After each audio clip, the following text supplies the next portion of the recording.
Do you ever feel like you're doing everything right and still not getting ahead?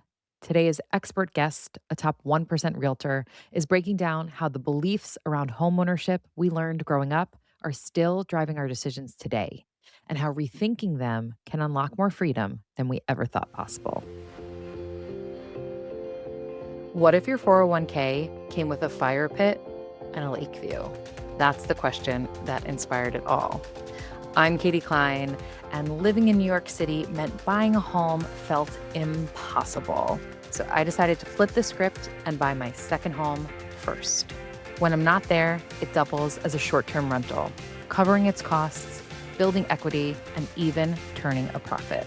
And best of all, it gives me a place to vacation for free. What 401k can do that? Every week, join me as we hear from real people who've done the same and experts who can help you do it too. If you thought owning any home, let alone a second one, was out of reach, this is the show for you. This is Second Home First. Hello, everyone, and welcome back to Second Home First. I'm your host, Katie Klein, and today we have a really exciting expert episode for you all. Our guest is Lindsay Fricks, a top realtor in Arizona, not to mention a coach and mentor for fellow high achieving real estate agents. Lindsay and I discuss how the messages we learned in childhood are still influencing our purchasing decisions today, why an ideal second home is one that you can lock and leave, and most importantly, that you don't need to own where you live or live where you own. And by the way, if you are also looking for more income, more options, and more freedom in your life, and you like the idea of owning a vacation home that pays for itself, I hope you'll join us in the inaugural class of the Second Home First Academy. We're kicking off on April 8th, and in just 5 weeks, I'll teach you the exact 4-step framework I used to find, furnish, and finance my 3 vacation homes so you can do it too. There are only a few spots remaining, so be sure to visit buyyoursecondhomefirst.com/academy to sign up today. And now, without further ado, let's hear from Lindsay. Okay, Lindsay, thank you so much for joining us today. I am so excited to be here. I've been binging your content and I love everything that you speak about. We share so many things in common. So I'm so excited to dive in. We really do. When we were just chatting before we started recording, there were so many nuggets of gold that you were already sharing. I cannot wait for this conversation. So, let's start talking about Arizona, where you are an amazing realtor. It has so many places that are super popular for second home buyers. Which area specifically do you think generates the most interest, or maybe do you work in specifically? So there's so many areas here, and it really actually is really dependent upon budget. All of the areas here have a pretty diverse budget. So I'd say the number one place people think of when they think of Arizona is Scottsdale. Scottsdale has the most golf courses per capita, tons of dining, entertainment, nightlife. It is an amazing place. It's also really expensive. So the average like 3 bedroom, 2 bath homes, probably about $1 million in Scottsdale. So if that's not in your budget for a second home, there's lots of other areas. And the great thing about like the Phoenix metro, there's so many things going on here. So we get spring training every year. There's tons of events. I mean, it seems like every 5 years we have the Super Bowl here. So a couple other popular markets in the Maricopa County, which is like the main geography in Phoenix, is Mesa. Mesa is great. A lot of people love that because it's more affordable. So you can get a home in that $400,000 range there. Glendale is where the Phoenix Cardinal Stadium is. So there's a lot of events that are there, and you can get a home in probably at the higher 400s, 500 if you want a single family home in a non HOA community. And then outside of Maricopa County, there's actually really diverse geography here. So you've probably heard, have you heard of Sedona before? Of course, I've been there.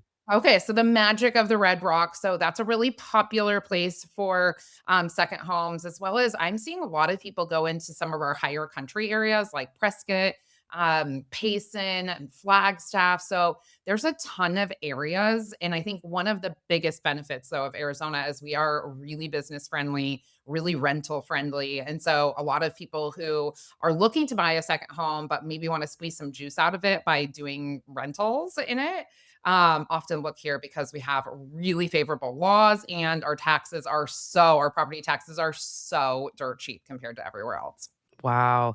Honestly, I love Arizona. As we were talking about, one of my best family friends lives in Scottsdale, like you said. So I've been coming to the area for many, many years and just have been blown away. Like you said, great bars, restaurants, really healthy foods. I just love the lifestyle it brings. And last year, I actually went to Level Up Your Listing Summit, which is an event for the short term rental community. And that was in Phoenix. And I hadn't really spent too much time in Phoenix. And all of a sudden, I was like, this is a great city. And everything that you're saying about these surrounding areas too, it just shows like the diversity within one state in terms of the type of landscape, the type of options that people have, which is great for people who live in Arizona and want something different than their day to day, as well as for out of state investors too. So, what do you see second home buyers looking for in their search that might be different from when you're working with primary home buyers? A lot of it is around things to do in outdoor living, right? So, we're obviously known for our weather here. It has been I know you're in New York and it's been snowy, but we've been sunny and 80 degrees all week. Oh, I am so jealous, so jealous. Winter, I don't know where I mean, it's not normally actually this warm, so this is unusually warm. I don't know, what the climate rather, but so most people are looking for outdoor space. So they either want to be have that indoor outdoor living. So seamless indoor outdoor living is something I hear most of all when people are looking at the physical house. And then the location, a lot of times people they either want one or two things. They want that like desert oasis living where you look out and you see the saguaro cactus and the mountains and it's that kind of more open space remote feel, or they want the dining, nightlife, shopping, entertainment of the hotspots like Old Town Scottsdale. So it's kind of like, do we want this like more desert oasis feel where we get like a little bit more remote and it feels like this tranquil, peaceful, grounded desert space? But then a lot of people are like, no, I want to be able to walk to the bars. And I'm like, okay, we're here for it. We're here for either. And we have tons of inventory. And that's what I just love is like the diversity of it. There's literally something for everyone. And I think most people don't realize when we reference Phoenix and Scottsdale are direct neighbors. So I live in Phoenix and 5 minutes away is Old Town Scottsdale, right? So it like all kind of blends together. We have 5.5 million people here in our metro. And from one side of the metro to the other, it takes almost an hour and 45 minutes going 75 miles per hour on a highway. So, it is a very big geography, and there's so much. I mean, there's literally an inventory for every need, every desire, if you wanna be on a golf course, if you wanna be near hiking trails, if you wanna be near the best restaurants, like, there's an option for literally everyone here. Yeah, you're so right when you talk about the difference between second home and primary home because sometimes maybe someone who's buying a primary home wants that walkability to everything, but they also might start to think it's too loud or it's too small or I want more space.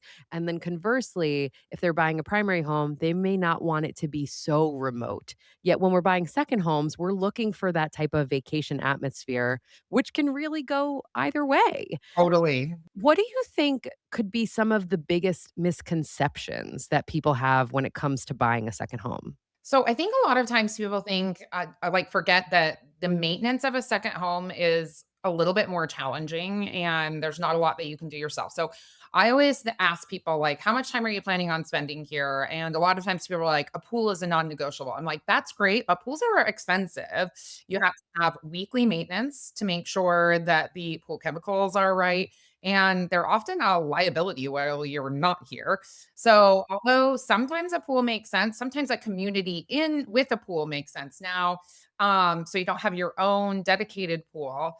Now that kind of can cause some issues when it comes to HOAs and whether what they limit the use of what you can do with the property. So it really depends on what the individual person's goal, how much time they're going to be spending here, and really like understanding what makes their quality of living an A plus. So I think that's probably the biggest thing I see is like I think a lot of people come and they want one thing and they end up with like literally the exact opposite because once you get out and you start seeing things, which I always do like an exploratory day with everyone and we're going out and the idea isn't to make an offer, although I will say about half of them end up making an offer, but that's not the point, right? The point is to see a variety of inventory in a variety of areas so we can match what their vision, oftentimes that people have a really difficult time communicating, we can actually see in person. I can ask them questions and hear if they're like, "Oh, no, I don't wanna be that close to a neighbor." I'm like, "Oh, okay, so you need space," right? And there's so many areas that are going to offer that space where you're not seeing a neighbor. Conversely, it's like, people are like, "Yeah, I don't mind sharing walls." And I'm like, "Okay, cool." So you might be like a luxury townhome might work for you. So it really just depends. And I think that like keeping an open mind is probably the biggest thing and really relying on the professional that you hire in that market to be able to match your budget and your lifestyle needs with the right area. Some people are like hell bent on being in Scottsdale. And like, I get that, but it's not the best market for everyone. And you certainly are going to get the best bang for your buck there.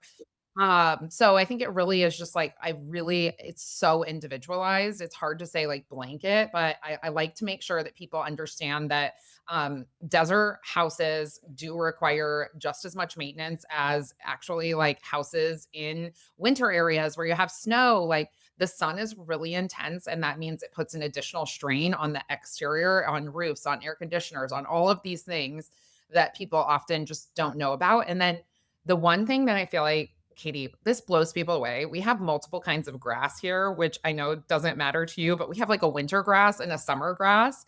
And people are always like mind blown when I start talking about this. So you have to have two different kinds of grass here. So if you don't have turf and you have real grass, like these are things people just don't think about that create additional expenses if you're buying a property in the desert.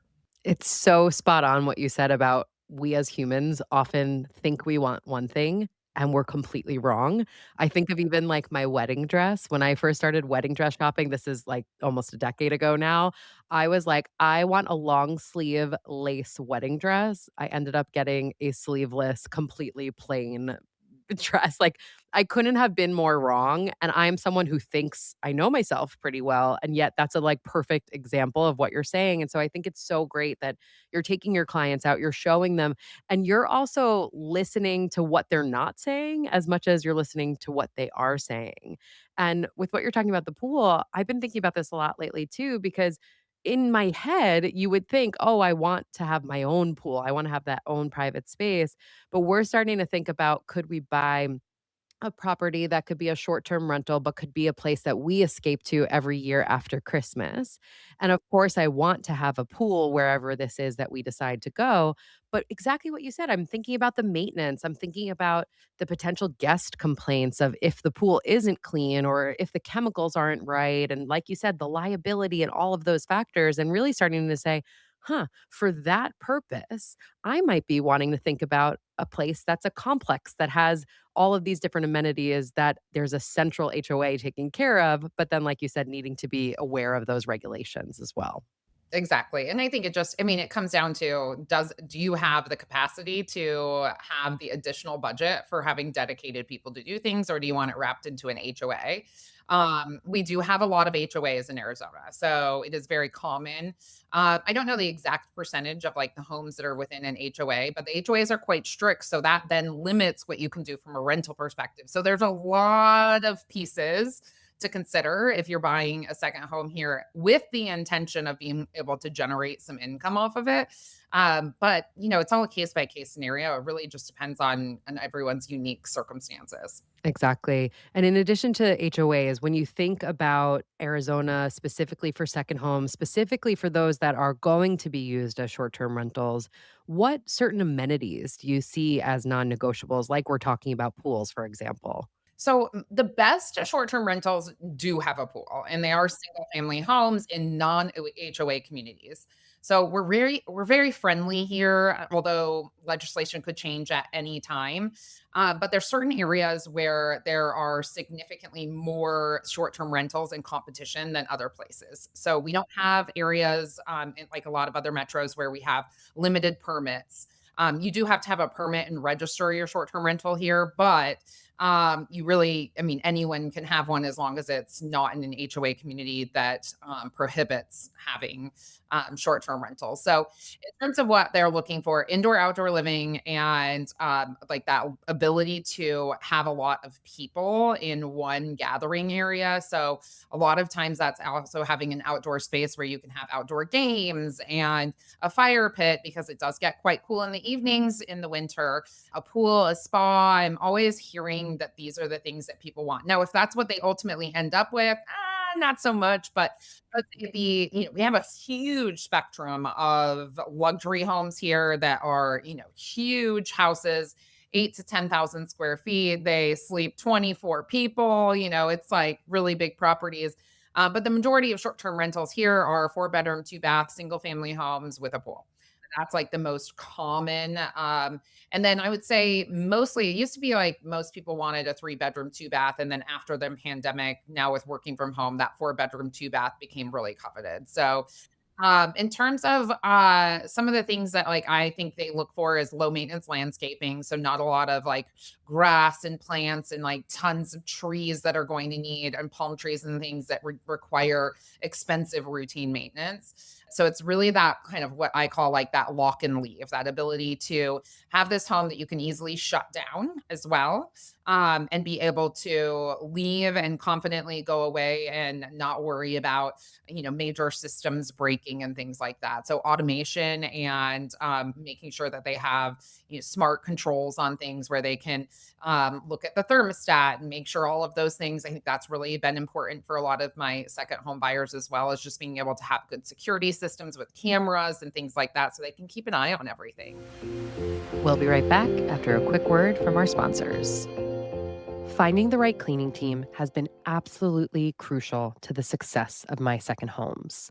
They're my eyes and ears on the property when I'm not there, spotting issues early, keeping standards high, and helping me wow guests time and again. But finding someone local you actually trust, that wasn't always easy until I found Turno. Turno connects you with vetted cleaners who understand the demands of short term rentals in your specific market. Their app makes everything simple, from auto scheduling your cleans to photo and video checklists that ensure your property looks exactly the way you want, and even automatic payments after each clean is completed. Click the link in the show notes to check out Turno and get $25 off your first cleaning. You finally bought your dream vacation home. Now what? Your goal is for it to pay for itself, but between managing bookings, guest messages, and cleaners, it can feel like a full time job. That's where Logify comes in. Logify is a comprehensive vacation rental platform that makes it easy to manage and market your second home, even if you're just getting started. From syncing your calendar across Airbnb, Vrbo, and Booking.com to automating payments and guest communication, Logify simplifies it all. It's built for beginners and comes with free one on one onboarding to help you get up and running fast. To make your second home start working for you, visit the link in the show notes and use code SHF20. That's S as in second, H as in home, F as in first, 20 to receive an additional 20% off their yearly and bi yearly plans. And now back to the show. I really liked what you were talking about too, about how important it is to work with a professional like yourself, somebody who's going to take them around the area, explore with them, pick up on what they want, even if they're not quite sure of that yet either. So, how would you guide people to know if they are finding the right agent for themselves? Like, what are maybe those green flags and maybe the other bit of cautionary tales of this is probably not someone we should be working with? This feels like a really loaded question, but I mean, so I feel like new agents can be great agents, right? Like I come from a corporate America background and had an amazing career before getting into real estate. And so I feel like I was really set. My grandmother was a realtor for 40 years. So I feel like I've been in and around real estate, but I bought my first property at 21. And so I have actually bought and sold lots of properties. I own my own investment properties. And so I have a very different lens. So I think when you're specifically looking for a second home, that you need to have somebody who has that lens of making sure they understand everything that goes into a second home and what it means to have a home that you're not at 100% of the time. So, I always recommend working with a full-time agent who this is their primary job, right? I am in this all day long, every day of the year. This is my job. And why I think that's important is because, like, that's a competitive edge against all of the other real estate agents that are out there. I just know more. I'm seeing houses, I see more houses than the average person. I've had more inspections, more negotiations, navigated all of these myriad of problems, even though no transaction is the same. The problem solving skills are really high. So I don't think it requires people to be, it's not tenure. I often am like, when I hear that agent be like, oh, I've been doing this for 40 years, I'm like, cool, maybe it's time to retire. Right, like, are you also still hanging your listings in the window and hoping Yeah. people walk by, or are we moving with the times? I mean, it's yeah, well, that's a whole different rabbit hole, but I think so full-time, somebody who has investment experience. I have had 4 technically investment properties, 2 of which I've sold. I operate 2 long-term rentals right now. And so somebody who has that investment experience firsthand and honestly knows the pitfalls of, multiple home ownership too. That's really important because it's very different to own one home and it be a primary home than own a second home that you don't have boots on the ground and eyes. And so you really want also somebody who can be your eyes and ears and who's well connected and has a network of resources and preferred vendors that you can just walk into. When my clients come to me and they want this, I'm like, oh yeah, I got a guy for that. I'm like, oh yeah, you need this, I got that. You want a massage therapist, a day spa, you need a handyman, a plumber, electrician, right? Like I have everything. And so you don't have to worry about building your own network. You are already just plugging into somebody you know, like, and trust and being able to utilize their network. And so I think that those are some things that to me, when I look to a real estate agent that I think will really help a second home investor, it's somebody who knows a lot of areas, has experience themselves, and then has the resource to make it as easy as possible for you. Yes, exactly. Everything you talked about with, like, being plugged into it too is so crucial because a lot of times for us as second home buyers, we're not intimately familiar with the market. And even if you are, even if it is a place that you live full time, you're not gonna know how fast things are selling, what they're selling for, any of that unless you're in the business. I mean, you can watch Zillow as much as I do, and I'm still not gonna know nearly as much as you do. So I think that's key. And I love what you're saying about the network of people. That has been invaluable to me of being able to say, "Do you know a landscaper? Do you know a plumber? Do you know a this or that?" Because we're gonna need that. And really, the whole idea of starting this podcast and this newsletter in this world is because I felt so alone doing this idea of buying my second home first, which I didn't even realize I was doing at the time. I just thought living in New York City is too expensive. I can buy someplace else that's really sentimentally meaningful to me. I can have a place to vacation with my family and my friends and build those memories. And oh, maybe if I listed on Airbnb in Verbo, maybe I can cover my costs a bit. And then was blown away to see that financially it not only made super sense, but also personally it made a lot of sense. So, are you seeing this trend pick up? Are you seeing a lot of younger buyers or even older buyers start to say, I'm priced out in my own market. I'm gonna buy my second home first. Yeah, I'm absolutely seeing I'm actually encouraging it. I'm an advocate. And the reason why I bought my first house, like I said, at 21, right? So I've had the luxury now at 41 years old of having 20 years of real estate appreciation under my belt. Now, of course, we all saw the 2008 crash. That was probably an anomaly. There's probably going to be a few other times where your house loses 2/3 of its value within a year. So but I do think that what people, fail to understand is, like, real estate is just like any other market. It's just like the stock market, the bond market, right? It goes up and down, but it is a long-term hold, and so the earlier you get in, the more opportunity you have to make money, and real estate's the only investment, I mean, correct me if I'm wrong, it's the only investment where somebody else could potentially pay all of your debt. Mhm. Right? While the asset's also growing. It's actually wild. Yeah. I mean, when you think about it as a tool for wealth building, I mean, I wish I would have bought more houses younger and kept them longer. I have never met anyone who said, gosh, I really wish I really am glad I sold that property. Everyone's like, "Man, I wish I wouldn't have sold that property." Right?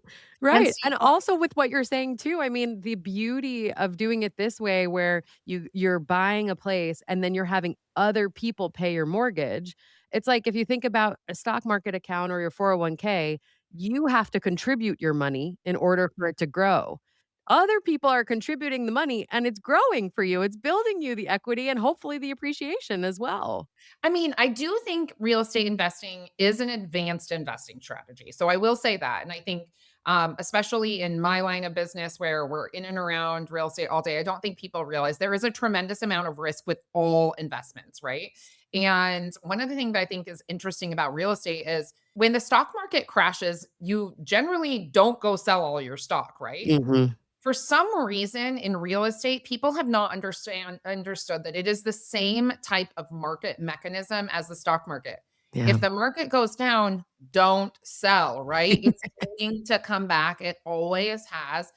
Real estate is a long-term investment. And so I definitely like to, encourage people to make sure that they're planning on keeping a property, especially if they're financing it at least 5 years, because in the first 5 years that you own a property, the primary amount of your payment goes to interest. Mhm. Partly I pay down any of your principal and start really building and compounding on that equity. So I think that there's just a lot of, it's complex, but it can be simple, but it's a big investment, and I really love educating people around it. But I think that the trend, especially for the younger generations, in order for them to be able to get some of the wealth that is generated by real estate, which we know for most millionaires is primarily accumulated in real estate. They're going to have to buy most likely outside of the market where they are actually working and living. Mhm. And, like, for example, a lot of people work and live in Scottsdale, but they can't afford $1 million house. But you know where they can afford a house is in Glendale, where the houses are $450,000 instead. Right. So I think it's actually just thinking more strategically about, like, you don't have to own your primary home. There's no prerequisite that says in order to buy a home that you have to live in it. That doesn't exist. Yes, that's kind of the fabric of the American dream, but it's just not true. So, I'm educating a lot of my younger clients on the fact that you can buy a property that you don't live in for it's totally okay. There's nothing wrong with it. It also means you don't have to sacrifice your lifestyle now, too. So, for us right now, we have to live in New York City because of familial circumstances. But for other people, they just might want to live here, or maybe their job is here, or whatever reasons that they have, that they can't just be like, oh, I can move, 3 hours outside of New York City where housing's more affordable. You might not be able to do that, or you might not want to do that, but you could look at buying real estate there, either as a long term rental, a short term rental, however you want, and like you said, at least you're getting that tailwind. And I think what maybe is misconstrued a lot as well, especially in social media right now, is like there's no good deals to be had since COVID in the sense of like interest rates are so high and prices are so high. And I hear that and I understand that. And in certain markets, there's definitely truth to it. But if I look at my first property, we bought in 2023. So we're just coming up on the 3-year anniversary of closing, and that property in 3 years, I saw a comparable house recently come on the market listed for $280,000 more than mine is. Mine was purchased at. And now look, a list price is a list price. Does not mean they're gonna sell at that by any means. But this is a house, same bones, same square footage, same type of location, looked as good as my house did when I bought mine, not after all of the renovations, and they're listing it for $280,000 more than what I bought it for in 3 years.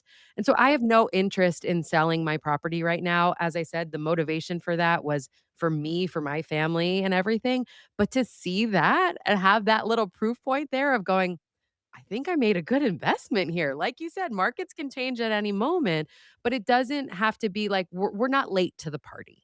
No, totally. And you bring up a couple different things. The one that triggered a thought about Also, when you buy a second home, if you buy it and use it as an income property and put it into an LLC and operate it as a business, any expenses against that are taxed differently than in your primary home. If your air conditioner goes out in your primary home, you're paying $10,000, right? If it goes out in an investment property, it's actually taxed totally different and it's advantageous to you. So offsets the income of the property where so it's very different. So I think that there's a lot of money being left on the table by just not understanding the strategy behind having investment properties altogether. Now, they come with their own set of headaches. So I'm not advocating it's not right for everyone, but to your point, you also invested in a strategic area. And I think that's really important. So here in the valley, there are more mature areas than others, meaning areas that don't have as much economic growth as the others. And so we have some large scale investments coming into Arizona. The Greater Phoenix Economic Council has done a great job attracting businesses to move manufacturing and distribution and headquarter facilities to Arizona. So we have these places where we have an expansion of job growth. And so that's where I would focus what I'm buying is like where there's actually economic growth within the greater metropolitan area. Now, you can spread that out across the country, across the world, really, but being strategic with where you purchase your property and making sure that it's, at least at the current time, things can change. Nobody predicted COVID, right? Like we don't know what's going to happen, but at least from what you know, being strategic about a place that has all indicators that it's going to continue growing is really important. And you had mentioned in one of the previous podcasts I listened is like, what is the current demand there? Like, is this a place people are wanting to go? And I think making sure that you have the right attractions that are not just like flash in the pan attractions, right? They're like things that are going to sustain. So vineyards and lakes and these types of things that are going to be consistent attractions over time, I think are a great thing to anchor around. Mhm. um that was kind of a windy lots of comments there, but I love it. I love it. We'll be right back after a quick word from our sponsors. When I was finally ready to rent out my vacation home, I had no idea what to charge guests. Thankfully, that's when I found Price Labs, a dynamic pricing tool that helps me automate pricing like a pro. It's simple. Price Labs uses real time data to automatically adjust my rates based on local demand, nearby events, and booking trends. It's easy to use, lets me set my own minimum and maximum prices, and keeps my pricing smart and competitive without any manual work. If you want your vacation home to pay for itself or even turn a profit, you need Price Labs to help you get the most from every booking. Visit the link in the show notes and enter code Second Home First, all one word, for a 30-day free trial plus $10 off your first invoice. Interior design is one of my favorite parts of buying a second home. I love creating a beautiful space. But let's be honest, staying on budget, managing orders, tracking deliveries, and juggling countless retailers can get overwhelming fast, which is why so many hosts turn to Minoan. With Minoan, you can shop more than 180 brands you love all in one place. That's brands like Crate and Barrel, Samsung, Anthropologie, Article, Casper, and so many more. They give you access to better than trade pricing, something typically reserved for professional designers, allowing you to save on every purchase. They keep every order, delivery, and receipt organized in one clean dashboard. And the best part, there's no membership fee, no subscription, no catch, just a streamlined approach with big savings. Once your second home is set up, Minoan can even make it shoppable. Your place basically becomes a four-walled influencer. So after guests spend a weekend obsessing over your couch or those sheets or that coffee maker, they can scan your QR code and order the exact same item for their own home. You earn a commission, no extra work required. To furnish smarter, visit minoan.com/second home to sign up and receive a free $25 in credit. If you're listening to this show, I know making memories with family and friends is super important to you. And that's why I'm excited to introduce you to Flightographer. Flightographer connects travelers with local photographers in more than 350 destinations around the world. But it's more than just a photo shoot. It's a way to capture meaningful memories and experience a place through a local's lens. When I look back on past flytographer photo shoots I've done, I don't just see pictures, but special moments preserved. I remember the feeling of that day and the story behind every shot.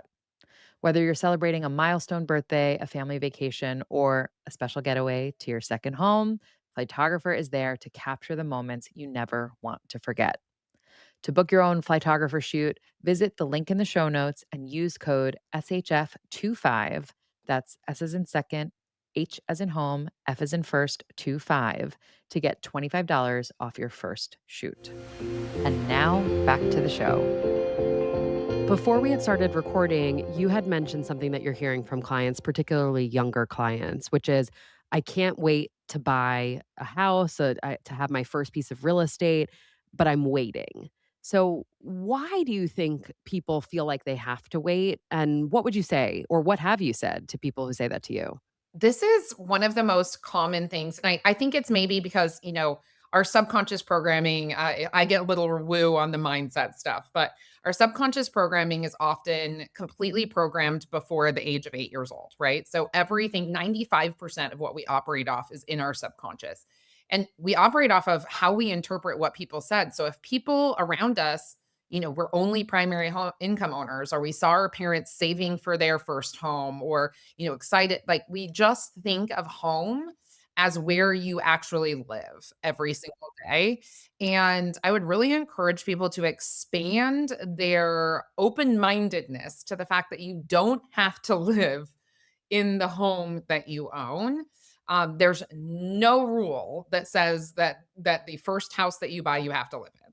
So I just think that it's an interesting concept. I also love teaching people just a little, tax hacks and things that come with owning a second property. One of my favorite clients, his first property that he owned, he bought with a fourplex with an FHA loan. He lived in one and rented out the others. And then he moved up to a townhouse that he bought using what he had saved from the rental profit on his first fourplex. So there's so many different creative ways for property ownership, and it should really be a part of everyone's portfolio in some way or form. But even if you aren't ready to purchase a home, getting into things like REITs, and there's ways to invest in real estate without actually purchasing a home as well. And I just think that people find this to be something that the wealthy are doing. This is a wealthy person strategy, but it's really not. It's not. I wouldn't consider myself wealthy, and I have a couple investment properties. I bought a house and flipped it and sold it. I had a property that our in-laws lived in Indiana, because that made more sense financially for our family. So there's a lot of different ways, but like, just getting the earlier you get in. Nobody said, "I wish I would have bought real estate later." Nobody. I Everyone's like, "I wish I woulda kept the house. Wish I woulda never sold that, and I wish I woulda started when I was 21 and bought a unit every single year and rented it out and never sell it." That is my biggest and only regret is, like, I wish I started sooner, and I think what you were talking about with that programming we're given as a child, not necessarily by any fault of our parents, it's so powerful, and especially I think as women, we spend a lot of time thinking everyone else knows more than us and having that imposter syndrome, and particularly with real estate, I really believe that people who are listening and watching this are like me, like, it takes a lot to consider yourself a real estate investor. But it doesn't take a lot to think, I would just love to have a vacation home. And even for me, when we made an offer on our second vacation home, my dad was like shaking his head and he was like, I don't understand. You're going to own two places and not live in either of them. And that's exactly what you're saying. Like, you're giving everyone that permission slip of like, yes, guys, you are going to own two places and not live in them. And that's okay. Actually, that's quite advanced and amazing. So good for you, future wealthy person. Yeah, it is. I mean, we are a product, and I mean, fortunately or unfortunately, of what we were surrounded by, and it has been ingrained into our culture. The American dream is owning your home. There are a lot of very wealthy people out there that don't own their primary homes. Most professional athletes actually, because they move around a lot, don't own their homes. But they do own real estate as part of their portfolio. I can assure you of that. So I think that it's more of just like, what the old regime of you have to buy your primary house first and is just out. It's outdated programming, right? Like that's not how it's going. That's not how the next generation is going to build wealth in real estate. And it's only going to get more expensive. So if you think you're priced out now, like one, find a market where you're not priced out. That may mean that you have to invest out of state, which can be scary, but finding the right professional that you know, like, and trust. And if you don't know anyone, I have a giant network of people who work just like me. And it's really is like just finding somebody that you can trust. Now, I can't do all of the legwork for you, right? Like you still have to be really invested in it. I still suggest running your own numbers, which I can provide guidance and templates on how to do those things. I'm sure, Katie, you have a zillion of them.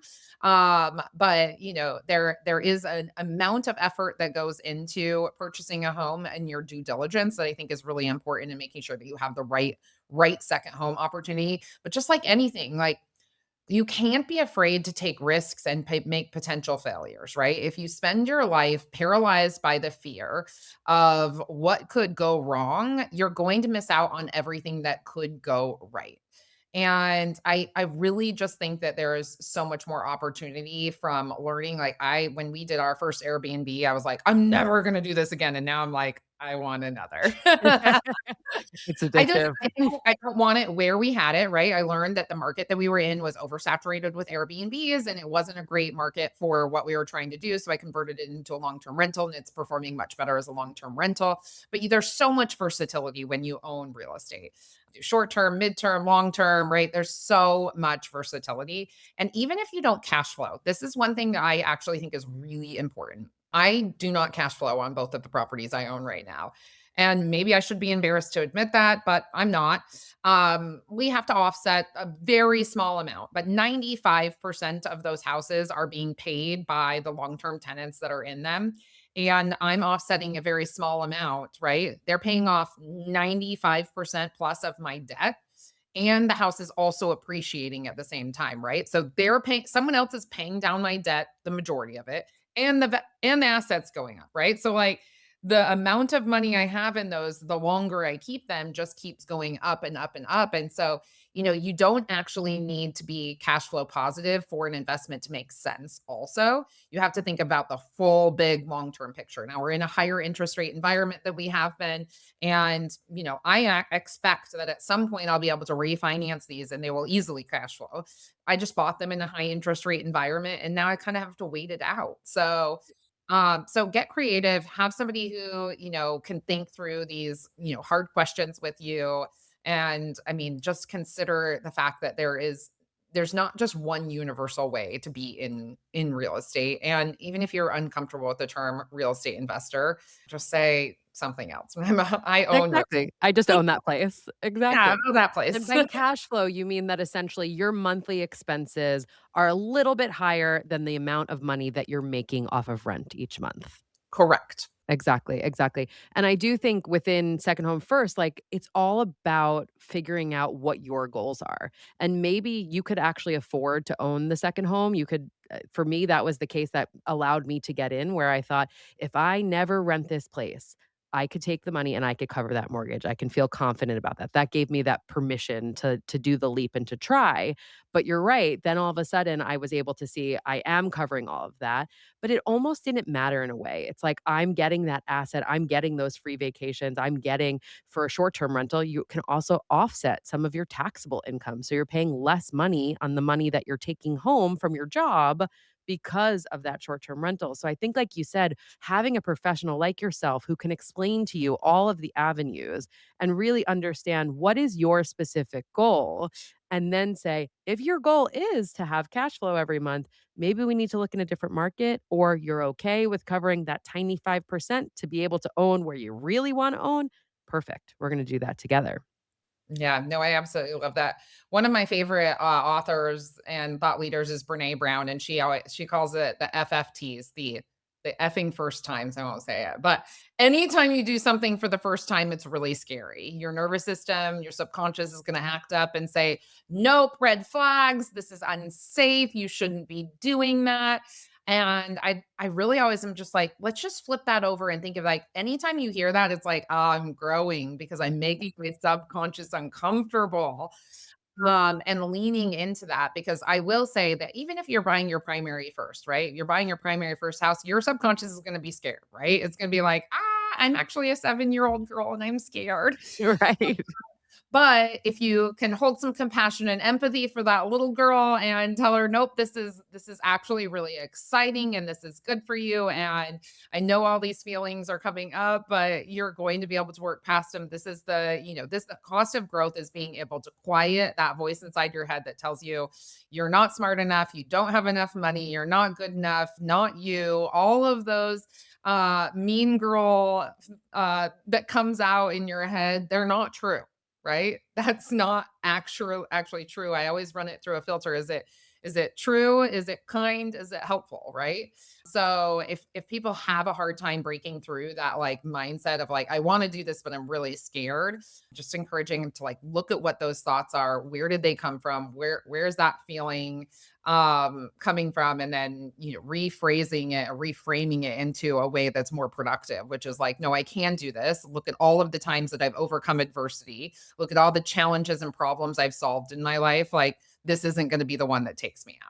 Yes, I now get nerdily excited when I get really uncomfortable because I'm like, "Ooh, we're doing something new," exactly like you said. So, being able to be that kind of third-party spectator within your own brain, or Exactly. tell yourself what I tell my 3-year-old daughter, which is, "What does being brave mean? It means being Mm, scared and doing it anyway." I love that phrase. I love that phrase. And I think that does apply to buying houses in real estate in general, right? Like, most people are pretty avoidant of their finances and, and then they get to an age like mine and they're like, "Oh, I really wish I would have paid attention to this sooner." And it's more about having like a more comprehensive strategy, right? Like it's not enough to just have real estate. You don't want all of your eggs also all in one basket, right? You need some diversification. So having an agent who can see, having an agent or a friend or, whoever it is who can see that there has to be a balanced portfolio of investments so you don't overly index on risk, in one place or another. And so I have a trusted financial team that I run all of my decisions by. I call them my fractional CFO, but it's my financial advisor. And and I think that's really important too, is to have to enroll the support of other experts. You don't need to know it all. You need to know the people who do know it all, though. Well, and speaking of that, we are so grateful for you sharing your expert brilliance with us today. Thank you so much for taking the time to be here. Oh, it was so fun. Thank you, Katie. I am super, super excited to have been here. I appreciate the opportunity. Thanks for listening to Second Home First. If you liked what you heard today, be sure to sign up for my free weekly newsletter at buyyoursecondhomefirst.com, where I share the simple 4-step strategy to help you do the same.